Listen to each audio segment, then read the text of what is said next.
পটল মানে কি শুধুই দোলমা? এই চাল পটল একবার খেলে তুমি এর প্রেমে পড়ে যাবে। এর জন্য প্রথমেই খানিকটা পটল কেটে একটা জায়গায় রেখে তাতে একটু আলু কেটে রেখে দিতে হবে। এরপর কড়াইতে তেল গরম করে ওতে পটলগুলোকে দিয়ে ভাজা ভাজা করে নিতে হবে। পটলগুলো ভাজা ভাজা হয়ে গেলে তাতে নুন হলুদ ছড়িয়ে দিয়ে সেটাকে একটা পাত্রের মধ্যে তুলে রাখতে হবে। তারপর ওই তেলেই গরম মশলা, শুকনো লঙ্কা, তেজপাতা, গোটা জিরে ফোড়ন দিয়ে আলুগুলোকে দিয়ে দিতে হবে। আলুগুলো একটু ভেজে আসলে তাতে দিয়ে দিতে হবে টমেটো কুচি। টমেটো কুচি দিয়ে আলুগুলো নাড়াচাড়া করা হয়ে গেলে এবার ওর মধ্যে দিয়ে দিতে হবে জলে ভিজিয়ে রাখা গোবিন্দভোগ চাল।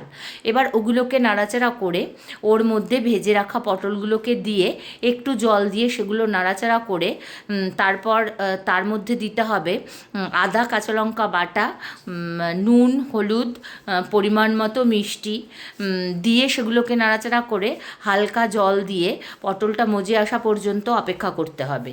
এরপর পটলগুলো মজে আসলে তাতে হাতে করে একটু একটু করে জল দিয়ে সেটাকে রেডি করে ওপর দিয়ে ঘি গরম মশলা ছড়িয়ে একটা পাত্রে তুলে নিয়ে গরম গরম পরিবেশন করো চাল পটল।